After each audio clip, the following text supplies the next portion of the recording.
கரூரில் பள்ளி அருகே கழிவுநீர் வெளியேறி துர்நாற்றம் வீசுவதால் மாணவர்கள் மற்றும் பொதுமக்கள் அவதியடைந்துள்ளனர். ஆசாத் சாலையில் சிஎஸ்ஐ அரசு உதவி பெறும் மேல்நிலைப் பள்ளி செயல்பட்டு வருகிறது. இதன் அருகிலேயே காவல் நிலையம் மற்றும் வணிக நிறுவனங்கள் இயங்கி வருகின்றன. இப்பகுதியில் கழிவுநீர் வடிகாலில் அடைப்பு ஏற்பட்டு அடிக்கடி சாக்கடை நீர் சாலையில் செல்வதால் அப்பகுதியில் துர்நாற்றம் வீசி வருகிறது. இதுகுறித்து விடியா அரசின் மாநகராட்சி நிர்வாகத்திடம் புகார் அளித்தும் எந்தவித நடவடிக்கையும் எடுக்கவில்லை என பொதுமக்கள் குற்றம் சாட்டியுள்ளனர். ஈரோடு மாவட்டம் கோபிச்செட்டிப்பாளையம் அருகே அரசின் நீர்வழிப்பாதை ஆக்கிரமிக்கப்பட்டதை அதிகாரிகள் முறையாக மீட்கவில்லை என குற்றச்சாட்டு எழுந்துள்ளது.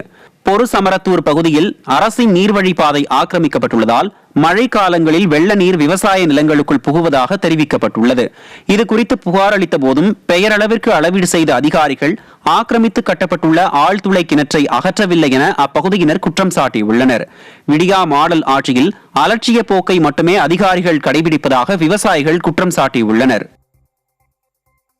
திருச்சி மாவட்டம் துறையூரில் எவ்வித முன்னறிவிப்பும் இன்றி மோட்டார் வாகன ஆய்வாளர் அலுவலகத்திற்கு வராததால் பயனாளிகள் பாதிப்படைந்தனர். வாரத்தில் 2 நாட்கள் மட்டுமே இவ்வலுவலகம் செயல்படும் நிலையில் இன்று மோட்டார் வாகன ஆய்வாளர் வராதது மக்களிடையே அதிருப்தியை ஏற்படுத்தியது. இந்நிலையில் இரும்புக்கர முதல்வர் ஆட்சியில் அதிகாரிகள் மெத்தனத்திற்கு மட்டுமே பழகியுள்ளதாக பொதுமக்கள் குற்றம் சாட்டியுள்ளனர்.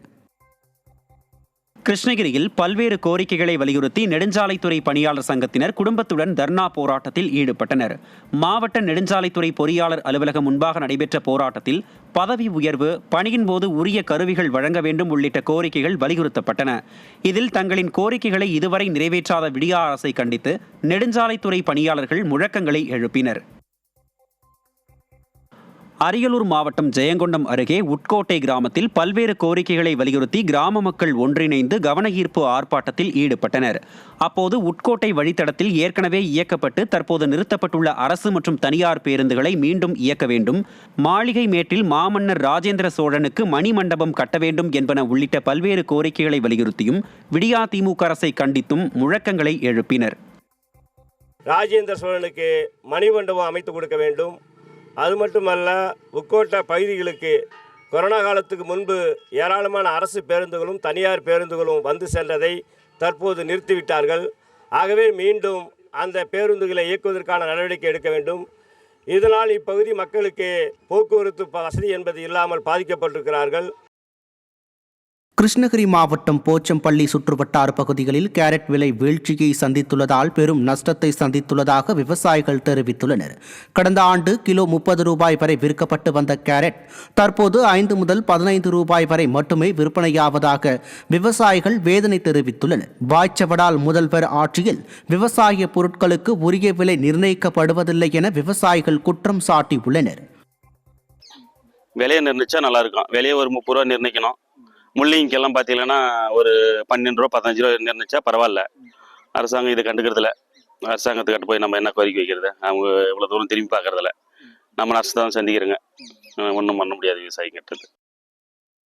கன்னியாகுமரி மாவட்டத்தில் உள்ள உலக்கை அருவியில் ஏற்பட்ட வெள்ளப்பெருக்கில் சிக்கி ஏராளமான வாழை மரங்கள் சேதமடைந்தன. பூதப்பாண்டி மற்றும் சுற்றுவட்டார பகுதிகளில் பெய்த மழை காரணமாக உலக்கை அருவியில் வெள்ளப்பெருக்கு ஏற்பட்டது. இதனால் பெருந்தலைக்காடு பகுதியில் உள்ள அனிஸ் என்பவருக்கு சொந்தமான சுமார் 4000 வாழை மரங்கள் சேதமடைந்தன. சேதம் குறித்து இதுவரை விடியா அரசின் அதிகாரிகள் கண்டு கொள்ளவில்லை என விவசாயிகள் வேதனை தெரிவித்துள்ளனர். நெல்லை மாநகராட்சி மன்ற கூட்டத்தில் திமுக கவுன்சிலர் தண்ணீர் பாட்டிலை எரிந்து வெளிநடப்பு செய்ததால் பரபரப்பு ஏற்பட்டது. நெல்லை மாநகராட்சி மன்ற கூட்டத்தில் குடிநீர் அளவை அளவீடு செய்யும் கருவி குறித்தும், பாளை மார்க்கெட் செயல்பாட்டுக்கு வராதது குறித்தும், குடிநீர் பிரச்சினை குறித்தும் மாறி மாறி கேள்வி எழுப்பி கடும் வாக்குவாதம் நடைபெற்றது.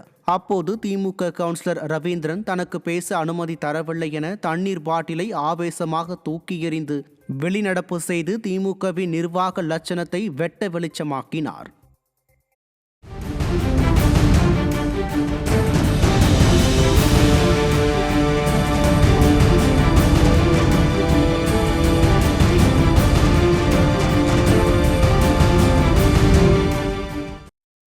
திண்டுக்கல் திண்டுக்கல் மாவட்டம் வேடசந்தூர் அருகே சிலிண்டர் வாயு கசிவு காரணமாக பேக்கரியில் தீ விபத்து ஏற்பட்ட சம்பவம் பரபரப்பை ஏற்படுத்தியுள்ளது.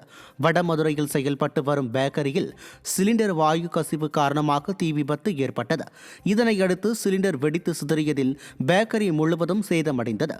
விடிய அரசின் கீழ் செயல்படும் தீயணைப்பு துறையினரின் தாமதத்தின் காரணமாகவே கடை முழுவதும் சேதமடைந்ததாக விமர்சனங்கள் எழுந்துள்ளன.